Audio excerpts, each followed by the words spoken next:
Episode 92۔ میں دوبارہ get پر پہنچا تو سیکیورٹی افسر نے مجھے پہچان لیا اور ادب سے ایک طرف ہٹ گیا۔ میں اس کے پاس رک گیا اور بولا کہ ابھی یہاں سے کوئی غیر ملکی خاتون تو نہیں گئی؟ پھر میں نے اسے تفصیل سے گلوریا کا حلیہ بتایا۔ نہیں صاحب، میں نے ان خاتون کو یہاں آتے تو دیکھا تھا مگر جاتے ہوئے نہیں دیکھا، وہ بھی اندر ہی ہوں گی۔ تھینک یو، یہ کہہ کر میں آگے بڑھ گیا۔ پارٹی عروج پر تھی، کھانا شروع ہو چکا تھا اور باوردی بیرے تیزی سے ادھر ادھر چکر لگا رہے تھے۔ کھانے کی اشتہا انگیز مہک سے میری بھوک چمک سے اٹھی۔ میں نے سوچا پہلے کھانا کھا لوں پھر کچھ کروں گا۔ گلوریا اس وقت بھی غائب تھی۔ پانڈے اور مائیکل البتہ وہاں موجود تھے اور ایک دوسرے سے کافی فاصلے پر کھڑے ہوئے کھانا کھا رہے تھے۔ میں نے بھی پلیٹ میں کھانا نکالا اور ٹہلتا ہوا میزبان کے نزدیک چلا گیا۔ میرے سلام کا جواب اس نے سرسری انداز میں دیا تو میں نے اچانک آہستہ سے کہا، احمد علی صاحب، میرا تعلق اخبار سے ہے، کیا میں پوچھ سکتا ہوں کہ یہاں را اور CIA کے ایجنٹ کیا کر رہے ہیں؟ اس کے ہاتھ سے پلیٹ گرتے گرتے بچی۔ اس نے گھبرا کر میری طرف دیکھا اور بولا، کون کہتا ہے کہ یہاں؟ میں کہتا ہوں۔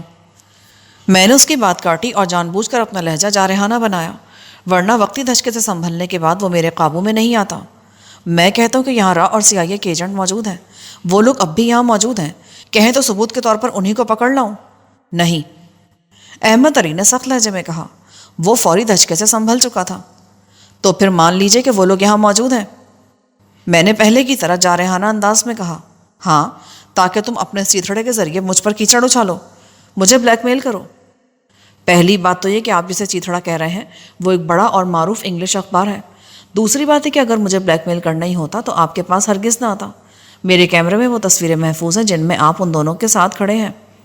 میں نے بلف کیا۔ اور تیسری اور سب سے اہم بات یہ ہے کہ میں آپ کی مدد کرنا چاہتا ہوں۔ مجھے شبہ ہے کہ وہ لوگ آپ کو بلیک میل کر رہے ہیں۔ اگر واقعی ایسا ہے تو آپ مجھ پر اعتماد کر سکتے ہیں۔ میں مانتا ہوں کہ میں بہت برا آدمی ہوں مگر وطن دشمنوں کا ازلی دشمن ہوں۔ احمد علی نے طویل سانس لے کر مجھے دیکھا اور تھکے تھکے انداز میں بولے، تم جرنلسٹ ہو، تمہارے پاس قلم کی طاقت ضرور ہے مگر وہ انتہائی خوفناک لوگ ہیں۔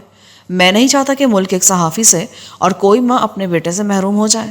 وہ لوگ قلم کی نہیں بلکہ گولی کی زبان سمجھتے ہیں۔ یہاں بات کرنا مناسب نہیں ہے۔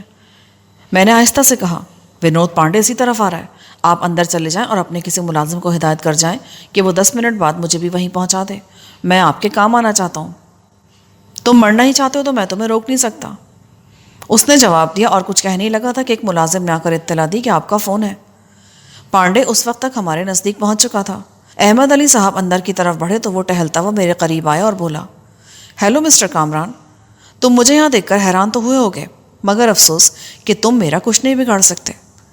وہ سرگوشی میں بول رہا تھا، میں جانتا ہوں کہ CMLA نے تمہیں معاف کر دیا ہے مگر ابھی تک پولیس کو سلسلے میں احکامات نہیں ملے ہیں۔ پولیس کی نظروں میں تم آج بھی اشتہاری مجرم ہو۔ اس سے پہلے کہ میں تمہیں گرفتار کراؤں تم خود ہی یہاں سے 9-11 ہو جاؤ، خامخواہ کی پریشانی سے تو بچ جاؤ گے۔ پولیس بھی تمہیں زیادہ دیر تک گرفتار نہیں رکھ سکتی مگر جب تک اسے اوپر سے احکامات ملیں گے اس وقت تک تمہارے جسم کا جوڑ علیحدہ ہو چکا ہوگا۔ ہمارے آدمی ہر جگہ موجود ہیں۔ میں اس وقت ایک اہم مشن پر ہوں، اس لیے تمہیں ایک چانس دے رہا ہوں کہ یہاں سے نکل جاؤ۔ میں نے مائیکل کو بھی بہت مشکل سے روکا ہے ورنہ وہ تو ابھی تمہارے خلاف کارروائی کرنے والا تھا۔ جاؤ، اب دفع ہو جاؤ۔ تم شاید بھول رہے ہو کہ میرا نام کامران ہے۔ میں نے تمہارے ملک میں تمہیں ناکو چنے چبوا دیے، تم مجھے میرے ملک میں دھمکیاں دے رہے ہو۔ یہ بھی تمہاری خام خیالی ہے کہ پولیس مجھے فوری طور پر گرفتار کر لے گی۔ میں ایک معزز آدمی کا مہمان ہوں، وہ لوگ مجھے باضابطہ طور پر گرفتار کریں گے اور تمہارا کیا خیال ہے کہ اس وقت تک میں یہاں بیٹھ کر اپنی گرفتاری کا انتظار کروں گا؟ پھر میں کچھ سوچ کر بولا، ٹھیک ہے، ابھی تو میں یہاں سے جا رہا ہوں مگر اب تمہیں اس ملک سے نکلنا نصیب نہیں ہوگا۔ اچانک ایک ملازم میری طرف آیا اور بولا، آپ کا فون ہے؟ میں نے ان صاحب سے بہت پوچھا مگر انہوں نے اپنا نام نہیں بتایا۔ چلو میں بات کر لیتا ہوں، میں نے ملازم سے کہا، پھر ونود پانڈے سے بولا، یہ ہماری آخری ملاقات نہیں ہے، اب اگر ملاقات ہوئی تو ہم میں سے صرف ایک آدمی زندہ بچے گا۔ میری طرف سے یہی پیغام مائیکل کو بھی دے دینا۔ یہ کہہ کر میں لمبے لمبے ڈگ بھرتا بیرے کے پیچھے روانہ ہو گیا۔ جو ہی میں کوریڈور میں داخل ہوا، گلوریا اچانک میرے سامنے آ کر بولی، یہ تم اچانک کہاں غائب ہو گئے تھے؟ میں تو ان دونوں کو دیکھتے بنگلے کے کمرے میں گھس گئی تھی، تم تو ان کی نظروں میں آ ہی چکے تھے۔ میں نے سوچا میں پوشیدہ رہ کر بہتر طور پر تمہیں کور دے سکتی ہوں۔ اس کمرے کی کھڑکی سے لان کا ایک ایک گوشہ دکھائی دے رہا تھا۔ آؤ میرے ساتھ، میں نے کہا اور آگے بڑھ گیا۔ مجھے بلانے والا بھی کچھ فاصلے پر رک گیا تھا۔ ایک کمرے کے بند دروازے کے نزدیک پہنچ کر ملازم بولا، اندر چلے جائیے۔ میں اندر داخل ہوا تو میری توقع کے عین مطابق احمد علی صاحب کمرے میں موجود تھے۔ انہوں نے مجھے فون کے بہانے سے وہاں بلایا تھا۔ ہاں آپ کہو، تم کیا کہنا چاہ رہے تھے؟ اور یہ خاتون کون ہے؟ ساتھی ہے میری۔ میں یہ بھی بتا دوں کہ میرا تعلق کسی اخبار سے نہیں ہے۔ احمد علی صاحب گھبرا کر کھڑے ہو گئے۔ تو پھر کون ہو تم؟ میں کامران ہوں۔ میرا نام تو آپ نے ضرور سنا ہوگا۔ وہ ایک مرتبہ پھر بری طرح چونکے۔ کامران؟ مگر تم تو… ہاں، میں دہشت گرد ہوں، قاتل ہوں، مگر باہر کے کسی آدمی کو اجازت نہیں دے سکتا کہ وہ میرے ملک میں تخریب کاری کرے۔ احمد علی صاحب کی آنکھوں میں عجیب سی چمک پیدا ہوئی اور ہونٹوں پر پہلی مرتبہ مسکراہٹ نمودار ہوئی۔ وہ خود کلامی کے انداز میں بولے، نہ جانے کیوں میرا دل کہہ رہا ہے کہ مجھے اس الجھن سے تم ہی نجات دلا سکتے ہو، ان لوگوں سے تم ہی نمٹ سکتے ہو۔ مگر ابھی تو آپ کہہ رہے تھے کہ… اس وقت تک مجھے معلوم نہیں تھا کہ تم کامران ہو۔ میں نے سنا ہے کہ تم نے انڈیا میں بھی ان لوگوں کو تکنی کا ناش نچایا ہے۔ یہ کمبخت بھی اتنے ڈھیٹ ہے کہ دوبارہ یہاں آ گئے پھر۔ بس ان کی قسمت ہی اچھی تھی کہ وہاں پر میرے ہاتھوں بچ گئے، مگر یہاں یہ نہیں بچ سکیں گے۔ اب آپ بتائیے، آپ کو کیا پریشانی ہے؟ میں ابھی کسی نہ کسی طرح ان لوگوں کو ٹال دوں گا۔ تم کل کسی وقت آ جاؤ، بات خاصی تفصیل طلب ہے، اور میں زیادہ دیر تک ان کی نظروں سے غائب رہا تو انہیں شبہ ہو جائے گا۔ کل صبح 9 بجے میں تمہارا انتظار کروں گا۔ ٹھیک ہے، میں پہنچ جاؤں گا۔ پھر میں نے گلوریا سے کہا، میں مین گیٹ سے جا رہا ہوں، تم عقبی دروازے سے نکل کر میرے پاس پہنچو۔ سیکیورٹی گارڈز اس طرف بھی ہوں گے، مگر احمد علی صاحب تمہیں وہاں سے نکال دیں گے۔ یہ کہہ کر میں تیزی سے باہر نکل گیا۔ میں نے صرف چند ہی لقمے لیے تھے، مگر اب میری بھوک مر گئی تھی۔ میں جانے کے لیے ایسے راستے سے گزرا کہ مائیکل اور پانڈے دونوں ہی مجھے جاتے ہوئے دیکھ لیں۔ سیکیورٹی افسر نے پھر وہی سوال کیا تو میں نے جواب دیا کہ اب میں واپس نہیں آؤں گا۔ مجھ سے پہلے ایک بیرا بھی گیٹ سے باہر نکلا تھا۔ اچانک میرے ذہن میں خیال آیا اور میں نے آواز دے کر اسے روک لیا۔ ابھی پارٹی ختم تو نہیں ہوئی، تم کہاں جا رہے ہو؟ میری طبیعت خراب ہو رہی ہے سر، اس نے لکنت زدہ لہجے میں کہا۔ میں سمجھ گیا کہ مہمانوں کو شراب پیش کرتے کرتے 2-4 پیگ اس نے بھی لگا لیے ہیں۔ میرے انچارج نے مجھے چھٹی دے دی ہے، مگر آپ کیوں پوچھ رہے ہیں؟ وہ ہچکی لے کر خامخواہ ہنسنے لگا۔ میں کیوں پوچھ رہا ہوں؟ میں نے سخت لہجے میں کہا، شراب پی کر کیا تیری بینائی بھی جاتی رہی؟ تو مجھے نہیں پہچانتا؟ انچارج نے تو تجھے چھٹی دے دی ہے، مگر میں ہمیشہ کے لیے تیری چھٹی کر سکتا ہوں۔ کیا تم لوگوں کو اس لیے ملازم رکھا جاتا ہے کہ تم مہمانوں کو سرو کرنے کے بجائے وہاں غلغہ پاڑا کرو اور کمپنی کا نام بدنام کرو؟ مجھے معاف کر دیں صاحب، میں ابھی نیا ہوں اس لیے آپ کو پہچان نہیں سکا۔ مجھے بس ایک موقع دیں، میں آئندہ ایسی کوئی حرکت نہیں کروں گا۔ تمہاری سزا یہ کہ کپڑے اتارو اور صرف بنیان اور انڈر ویئر میں گھر جاؤ۔ مگر سر… اگر مگر کچھ نہیں، اگر ملازمت کرنا ہے تو تمہیں یہ کرنا پڑے گا، ورنہ کل سے کام پر مت آنا، بلکہ اپنا حساب کتاب کر لینا۔ ٹھیک ہے صاحب۔ 1 سال تک دھکے کھانے کے بعد تو یہ ملازمت ملی ہے۔ یہ کہہ کر وہ ایک ایسی گلی میں مڑ گیا جہاں نسبتاً زیادہ تاریکی تھی۔ پھر اس نے اپنی بشرٹ اور پینٹ اتار کر مجھے پکڑا دی۔ جوتے بھی اتارو، میں نے ڈپٹ کر کہا۔ اس نے جوتے بھی اتار دیے اور تیزی سے آگے بڑھ گیا، کیونکہ اسی وقت گلوریا بھی اس طرف آن نکلی تھی۔ میں نے گلوریا سے کہا کہ تم ذرا باہر جاؤ تو میں بیرا بن جاؤں۔ وہ میرا مقصد سمجھ کر واپس چلی گئی۔ جس بیرے کے کپڑے میں نے اتروائے تھے اس کا دور دور تک پتہ نہیں تھا۔ میں نے پھرتی سے کپڑے بدلے۔ بیرے کا قد مجھ سے چھوٹا تھا اور جسامت بھی کم تھی، مگر وہ کپڑے شاید اس کے بدن پر لوز تھے، اسی لیے کسی نہ کسی طرح میرے جسم پر آ گئے۔ میں نے اس کے سفید جوتے بھی پہن لیے۔ جوتے بھی میرے پیر میں تنگ تھے، مگر فوری طور پر کام چل سکتا تھا۔ میں نے اپنے کپڑوں کی جیبوں سے ضروری چیزیں نکالی اور ان کا بنڈل سا بنا کر باہر آ گیا۔ بیروں والی مخصوص پگڑی اور چوڑی بیلٹ کی وجہ سے میں پہچانا نہیں جا رہا تھا۔ گلی کے نکڑ پر گلوریا موجود تھی۔ میں نے اپنے کپڑوں کا بنڈل اس کے حوالے کیا اور کہا کہ یہ چیزیں گاڑی میں رکھ دو، تم خود بھی گاڑی میں ہی میرا انتظار کرو، مگر گاڑی کو ایسے رخ پر کھڑی کرنا کہ اگر ہمیں فوری طور پر فرار ہونا پڑے تو وقت بالکل ضائع نہ ہو۔ تو کیا میں گاڑی میں بیٹھی جھک مارتی رہوں؟ مجبوری ہے، اور ہاں، اگر کوئی اور چیز میسر ہو تو وہ مار لینا۔ ایک بات کا دھیان رکھنا، گاڑی میں یوں بیٹھنا کہ باہر سے کوئی تمہیں نہ دیکھ سکے، اندر سے فائرنگ کی آوازیں آئیں تو تم اپنے طور پر جو مناسب سمجھو کر لینا۔ یہ کہہ کر میں حتی الامکان اسی بیرے کی طرح چلتا ہوا بنگلے کی طرف روانہ ہو گیا۔ میں آہستہ آہستہ گیٹ کی طرف بڑھا تو سیکیورٹی افسر نے میرا چہرہ غور سے دیکھنے کے بجائے بیلٹ پر لکھا ہوا نمبر دیکھا اور راستہ چھوڑ دیا۔ اس نے شاید بیرے کا نمبر ہی نوٹ کیا تھا۔ میں اندر کی طرف بڑھ گیا۔ میں نے چلتے وقت گلوریا سے وہ لوشن لے لیا تھا جس کے لگانے سے رنگت سانولی ہو جاتی تھی۔ میں وہاں سے سیدھا باتھ روم کی طرف گیا اور جیب سے لوشن نکال کر چہرے اور جسم کے کھلے حصوں پر وہ لوشن لگا لیا۔ دیکھتے ہی دیکھتے میرے ہاتھوں، چہرے اور گردن کی رنگت سیاہی مائل گندمی ہو گئی۔ اس حلیے میں مجھے ونود پانڈے تو کیا، مائیکل بھی مشکل سے پہچان پاتا۔ بیرے کی جیب سے مجھے پانوں کا پیکٹ بھی ملا تھا۔ میں نے ایک پان بھی کھا لیا۔ پان منہ میں رکھتے مجھے ایسا لگا جیسے میں نے صابن کی بٹی چبا لی ہو۔ پھر اچانک میری زبان اور منہ کا اندرونی حصہ چونے کی زیادتی سے کٹ گیا، مگر میں نے تکلیف ظاہر نہ ہونے دی اور ٹہلتا ہوا دوبارہ مہمانوں میں آ گیا۔ میری نظریں ونود پانڈے اور مائیکل کو تلاش کر رہی تھیں، مگر وہ دونوں ہی مجھے نظر نہیں آ رہے تھے۔ ان کے ساتھ ہی احمد علی صاحب بھی غائب تھے۔ میری چھٹی سے ایک دم بیدار ہو گئی۔ مجھے وہاں خطرے کی بو محسوس ہو رہی تھی۔ مجھے شبہ تھا کہ احمد علی صاحب اپنے مخصوص کمرے میں ہوں گے اور ممکن ہے وہ دونوں حرامزادے بھی وہیں ہوں۔ میں نے ایک ٹرے میں کولڈ ڈرنکس کی بوتلیں رکھی اور ٹرے اٹھا کر بے پرواہی سے اندر کی طرف بڑھ گیا۔ راستے میں احمد علی صاحب کے 2 ملازم، ایک گارڈ سے بھی میرا سامنا ہوا، مگر انہوں نے مجھ پر کوئی توجہ نہیں دی۔ میں سیدھا احمد صاحب کے کمرے تک پہنچا۔ ان کے دونوں باڈی گارڈز کمرے کے دروازے پر موجود ہونے کے بجائے کوریڈور کے دوسرے سرے پر بیٹھے کھانا کھا رہے تھے۔ میں کمرے کے دروازے پر دستک دینے ہی والا تھا کہ اندر سے ونود پانڈے کی کرخت آواز سنائی دی۔ میں آخری بار پوچھ رہا ہوں کہ آپ نے اس حرامزادے کامران کو ہمارے بارے میں کیا بتایا ہے؟ میں پھر یہی پوچھوں گا کہ تم کس کامران کی بات کر رہے ہو؟ میں اس نام کے کسی آدمی سے نہیں ملا۔ مائیکل، یہ ایسے نہیں مانے گا، مجھے اس کے لیے کوئی دوسرا طریقہ اختیار کرنا پڑے گا۔ پاگل پن کی باتیں مت کرو، یہاں چاروں طرف سیکیورٹی گارڈز ہیں، اس کے ذاتی باڈی گارڈز ہیں، اور جتنے وی آئی پیز اس پارٹی میں شریک ہیں ان سب کے گارڈز ہیں۔ اس صورت میں ہم صرف ایک ہی کام کر سکتے ہیں کہ احمد علی کو ہمیشہ کے لیے خاموش کر دیا جائے، مگر یہ بھی مسئلے کا حل نہیں ہے۔ اب ایک ہی صورت ہے کہ ہم پارٹی ختم ہونے کا انتظار کریں۔ اس دوران میں وہ حرامزادہ کامران یہاں دوبارہ بھی تو آ سکتا ہے۔ پانڈے نے کہا، تو آنے دو، تم اس سے اتنا ڈر کیوں رہے ہو؟ کیا تم نہیں جانتے کہ وہ انسان نہیں بلکہ کوئی بدروح ہے، چھلاوا ہے؟ آج تک وہ ہمیں تک پہنچاتا آیا ہے۔ اب وہ اس قابل نہیں ہے کہ ہمارا مقابلہ کر سکے۔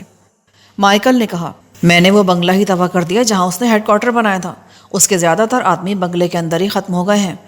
فرڈی ہمارے قبضے میں ہے۔ تیمور شدید زخمی حالت میں شہر کے کسی پرائیویٹ اسپتال میں پڑا ہے۔ گلوریا بھی موجود نہیں ہے۔ کامران کی قوت منتشر ہو چکی ہے، وہ دوبارہ یہاں آنے کی جرات نہیں کرے گا۔ پھر شاید وہ احمد علی صاحب سے مخاطب ہوا، آپ کے لیے مناسب یہ ہے کہ ہمارے کہنے پر عمل کریں اور کامران کو بھول جائیں۔ اب وہ آپ کے لیے کچھ نہیں کر سکتا۔ وہ خود بھی یہی کہہ رہا تھا۔ احمد علی صاحب بڑبڑائے کہ میں بالکل تنہا ہو گیا ہوں، پورے ملک کی پولیس کے علاوہ تم لوگ بھی اس کے پیچھے لگے ہو۔ وہ بیچارہ تو خود پناہ کی تلاش میں میرے پاس آیا تھا۔ احمد صاحب نے انہیں یہ جواب دے کر بہت ذہانت کا ثبوت دیا تھا۔ وہ لوگ اب کسی حد تک میری طرف سے مطمئن ہو جاتے۔ تم لوگوں کو یہاں دیکھ کر وہ مزید گھبرا گیا تھا۔ میں نے اس سے کہا کہ میں تو آج کل خود اپنی الجھنوں میں گرفتار ہوں، میں تمہاری کوئی مدد نہیں کر سکتا۔ میرا جواب سن کر وہ مایوسی کے عالم میں یہاں سے چلا گیا۔ یہ ہوئی نا بات؟ مائیکل چہک کر بولا، پھر وہ پانڈے سے مخاطب ہوا، ہم سے غلطی ہوئی جو اسے یہاں سے نکلنے دیا۔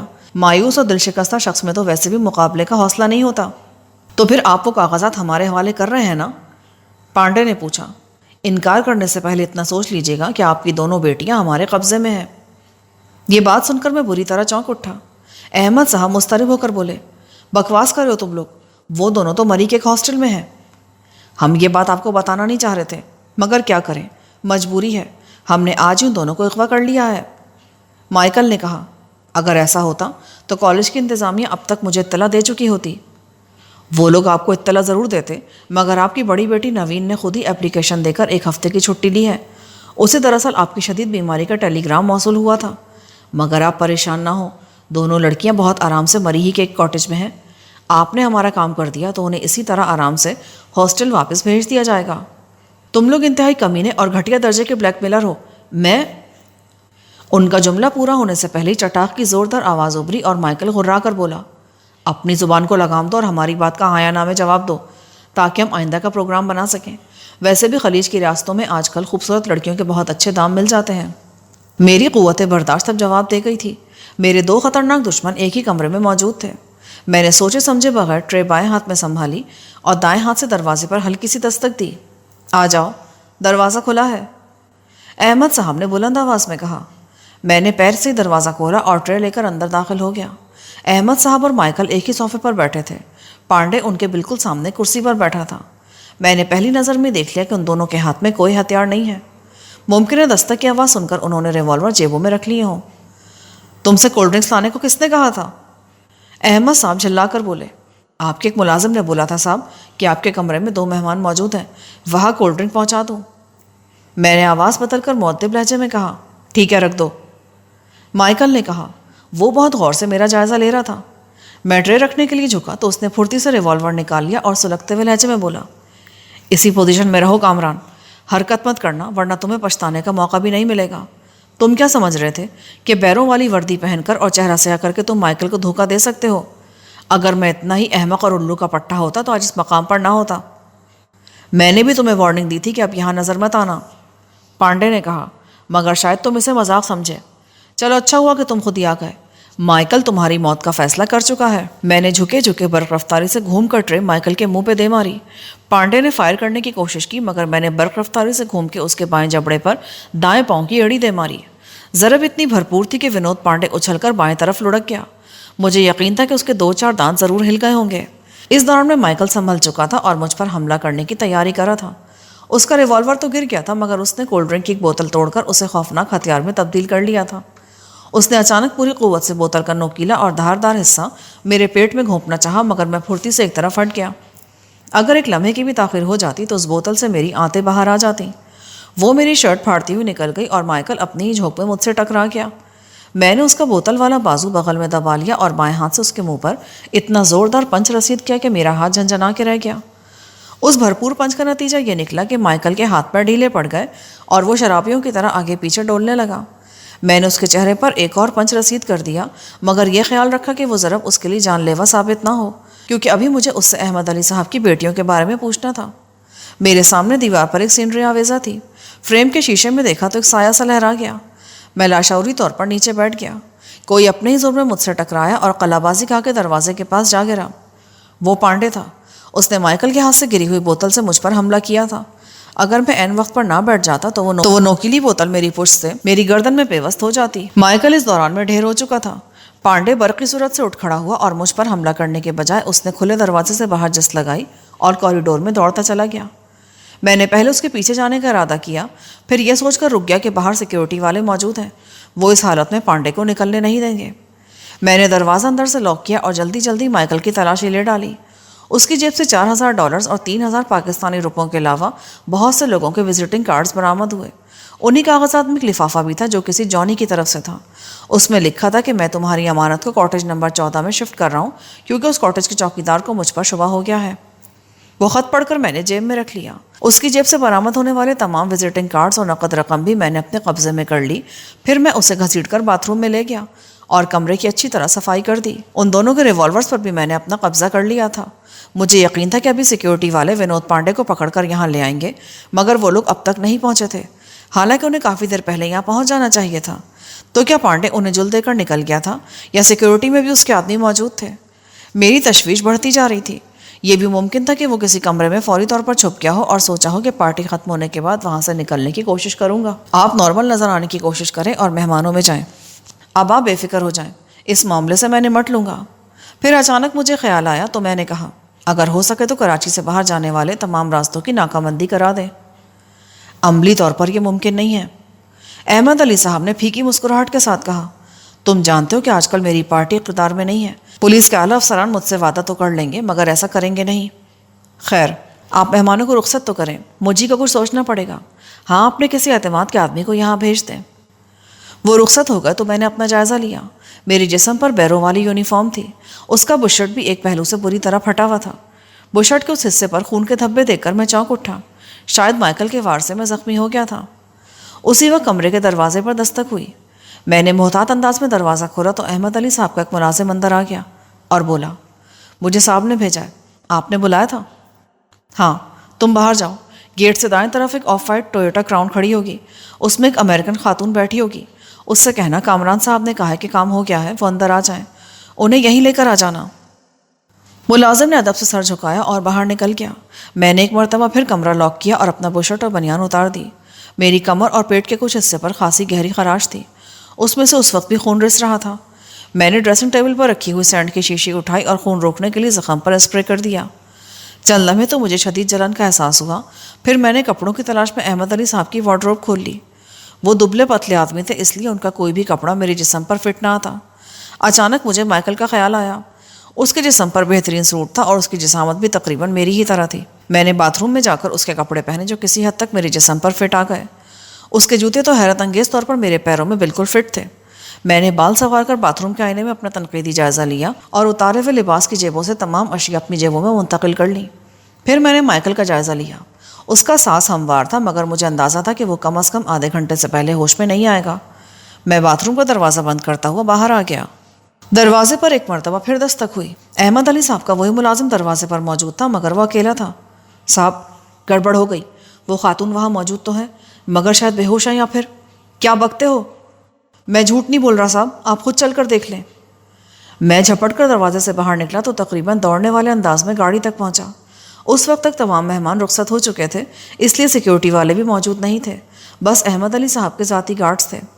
گلوریا کا سر اسٹیئرنگ پر جھکا ہوا تھا اور اس کے سر سے خون بہہ کر چہرے پر آ رہا تھا۔ لمحے بھر کو میرے دل کی دھڑکنیں جیسے تھم سی گئیں۔ میں اپنی جگہ ساکت ہو کر رہ گیا۔ میری ہمت نہیں پڑ رہی تھی کہ میں آگے بڑھ کر گلوریا کا جائزہ لوں۔ دل کے کسی گوشے سے آواز ابھری، کامران، گلوریا مر چکی ہے۔ کیا ضروری ہے کہ کوئی زندگی بھر کسی کا ساتھ نبھائے؟ مگر وہ جب تک زندہ رہی اس نے دوستی کا حق ادا کر دیا۔ نہیں، گلوریا نہیں مر سکتی، میں خود کلامی کے انداز میں بولا اور ہمت کر کے گاڑی کا دروازہ کھول دیا۔ دروازہ کھلتے وہ گاڑی سے باہر کی طرف لڑکی، مگر میں نے اسے آگے بڑھ کر تھام لیا۔